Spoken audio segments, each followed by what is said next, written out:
In today's video, we're going to go over a very interesting problem involving Faraday's law of electromagnetic induction. But before we get started, please don't forget to support our channel. Subscribe to our channel, Step by Step Science. Click the notifications bell so you don't miss anything. Give us a thumbs up, and please leave us a nice positive comment. And if you're looking for any additional materials involving electromagnetism and Faraday's law that you can practice with notes and some additional problems, you can find all that at our TPT store. The link is in the description below, and let's get started. We have here a magnetic field and a coil. The magnetic field has a strength of 285 milliteslas, and you can see that it points out of the page. We have a coil of wire that is moving to the right with a velocity, a constant velocity of 3 centimeters per second. It has the dimensions of 9 centimeters squared. So it's 9 centimeters on the side. And at the current point where we're going to say that's time 0, the coil is currently 6 centimeters away from the magnetic field, and it's moving to the right at that constant velocity.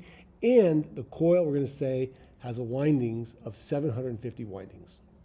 All right, and we are going to use Faraday's law of electromagnetic induction to answer the following questions. But before we talk about the questions, let's just remind ourselves what Faraday's law of electromagnetic induction tells us. It tells us that a voltage will be induced in a coil of wire when the magnetic flux through that coil of wire changes over time. You got to have a flux changing, it's got to be in the coil, and it's got to be changing over time, and then a voltage will be induced in that coil of wire. And these are the, I believe, 5 questions we're going to answer. We're going to calculate the magnetic flux when the coil is all the way in the magnetic field. Then we're going to graph the change of flux through that coil of wire for 0 to 7 seconds. Then we're going to calculate the induced voltage.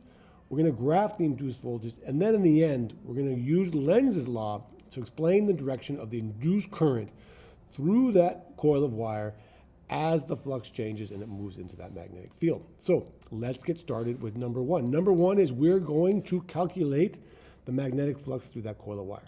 Now, this is the equation for the magnetic flux. It says here that the magnetic flux is equal to A times B times the cosine of theta. A is the area of the coil, B is the magnetic field strength, and this cosine of theta. Now, this is what theta is. Theta is the angle between the vector that is perpendicular to the face of the coil, which means it would be pointing out of the page, and the angle between that vector and the magnetic field. And the magnetic field here is pointing out of the page also. So that tells us that the angle between the magnetic field and that perpendicular vector, the area vector, they are parallel to each other, and parallel is 0 degrees in this case, and the cosine of 0 degrees is 1. So we can basically drop this term, so to speak, from our equation. All we got to do is multiply the area of the coil times the magnetic field strength, and we got to put everything into meters. So centimeters, that's 9 centimeters is 0.09 meters, times 0.09 meters, because that's a square coil, times the magnetic field strength, which is 285 milliteslas. I got to convert that into teslas. Milli is 10 to the minus 3, so I just take the 285 and I pop a 10 to the minus 3 on the end there, and that's teslas. I multiply all that together, and I get that when the coil is all the way in the magnetic field, that it will have a magnetic flux of 2.3 times 10 to the minus 3 Webers. Okay? So that's the maximum. Now, when it's outside the coil, when it's outside the magnetic field, it has no flux. So it's going to go from 0 and increase to this value of Webers. Okay, and we're going to graph that right here. So here we have a graph that I made. I have on the y-axis the magnetic flux in Webers, 10 to the minus 3 Webers. I just put this up here because I know the maximum is going to be 2.3. So it doesn't, I'm not saying this is the scale. I didn't put the other values on here. I'm just saying up here is 2.3. That's the maximum. And we're going to graph that for 7 seconds. The coil is moving at 3 centimeters a second. It's 6 centimeters away. That means it's going to take 2 centimeters just to reach the magnetic field. Now, what's the flux? Because this is the graph of the flux over time. We're going to say what is the flux for the first 2 centimeters, because it's traveling at 3 centimeters a second, 6 centimeters away. So for the first 2 centimeters, for the first 2 seconds, the flux through that coil of wire is 0. Now, then the coil is going to start to move into the magnetic field. It has a width of 9 centimeters. It's traveling at this speed. That means it's going to take 3 seconds to reach the maximum. So I'm just going to count over from here. 1, 2, 3. That's 5 seconds. And then I know it will be at its maximum of 2.3 times 10 to the minus 3 Webers. So I can put a point right there. That's 5 and 2.3. And it's going to be moving, or it is moving at a constant velocity. So the flux is going to be increasing at a constant rate. And I just draw a straight line connecting those two like that. Then the coil is going to be inside that magnetic field. And it's going to be moving across through that magnetic field. And as it moves across through that magnetic field, the magnetic flux is not going to be changing. So it's going to have a magnetic flux. It's not zero. It's going to have a magnetic flux, but the magnetic flux is changing. It's going to be a constant. So for the last 2 seconds, it looks like that. Okay? So that is the graph of the change in the magnetic flux over time from 0 to 7 seconds. Number 3. Now we're going to calculate the induced voltage as the coil moves in. All right, so we got to be very careful here. We have kind of 3 sections. You can see from the previous graph we had 3 sections. This is the equation we're going to use. This is the change in the flux over time, and N is the number of windings. So this is the induced voltage. Minus is for Lenz's law. N is the number of windings. This is the change in the flux over time. Okay, now for the first 2 seconds, because it's going to be moving over here towards the magnetic field. For the first 2 seconds, there's no change in the flux. So then that we know if there's no change in the flux for the first 2 seconds, then the voltage induced in the coil is 0. Right? Because it's not going to be changing. The flux is not going to be changing. Now, for the next 3 seconds, from 2 to 5, the flux is changing. And now we're going to use this equation to calculate the flux. All right?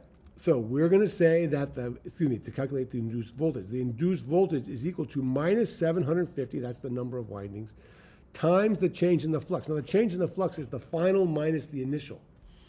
The final is this amount, because it increases to this. The initial is 0, so it's really 2.3 times 10 to the minus 3 Webers minus 0, which is 2.3 times 10 to the minus 3 Webers. And the time here is not the full 7 seconds. It's only going to be changing for 3 seconds as that coil moves in.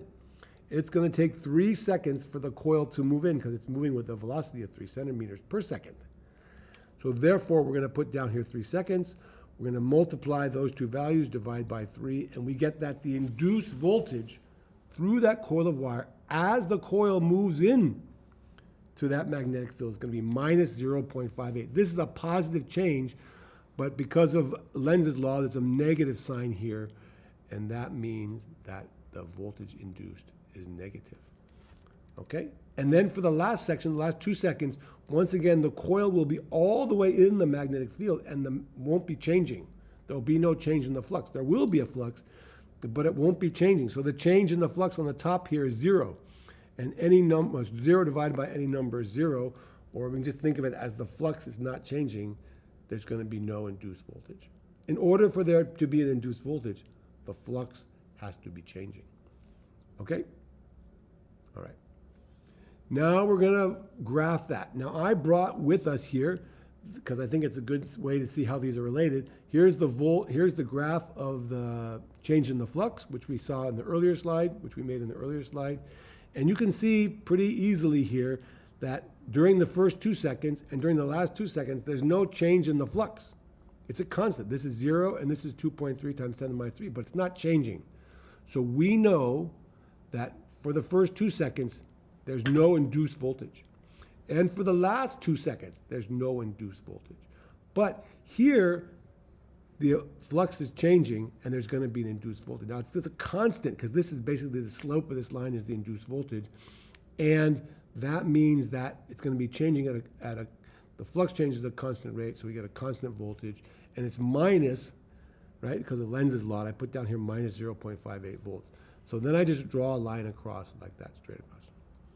So it goes from 0, then it moves up to minus 0.58, and then it goes back to 0. Now, 0.58 doesn't necessarily mean that it's less than 0. It just means that it has a certain polarity. It could be positive polarity or negative polarity, okay? This is not a number that's less than 0. It's just the minus sign kind of denotes the direction. Okay, any questions? All right, now, we are now going to determine the direction of the induced current from Lenz's law. So here's the coil, here's the magnetic field, and there's, I think, three things you have to be, 3 steps to answer this question is the way I think of it. Okay, now we can see we have a magnetic field, and when the magnetic field is pointing out of the page. That means that as that coil moves into the magnetic field, okay, the induced voltage, the induced current will not occur until the coil is moving in. But when it moves in, then the magnetic field in that coil is going to be increasing out of the page. So the flux is increasing, and it's increasing out of the page. All right, you got to remember we have a magnetic field here that's kind of our static magnetic field. And then as the coil moves in, there's going to be increasing magnetic field from this magnetic field through this coil, and it's going to be pointing out of the page. Now the coil does not like it when the flux changes. That's kind of the way to think about it. It wants to keep it constant. Like it was 0 before, and it wants to keep it at 0 as it moves in. So therefore, it's going to need to make magnetic field that points into the page. And I like to draw it right on there on the coil like that. It's increasing out. You can think of it like the coil is going to make a magnetic field that pushes that back in. So it's got to go back in. And then we take our right hand, we're talking about conventional current, we talk about current, all right, flow of positive charge. And I'm going to put my fingers inside, I take my hand, my right hand, I put my fingers inside the coil so that my fingertips are like the magnetic field pointing in, and then my thumb points in the direction of the induced current, and that would be therefore in that direction, clockwise. So in order if according to Lenz's law, in order to counteract that change in the flux inside the coil is going to make a magnetic field into the page, and to make a magnetic field into the page, the current has to flow in the clockwise direction. Okay, there you go. In that nice short video, we answered all those 5 questions about induced voltage and Faraday's law of electromagnetic induction. Thank you so much for watching the video. We appreciate it very much. And please, once again, don't forget to subscribe, and we'll see you in the next video.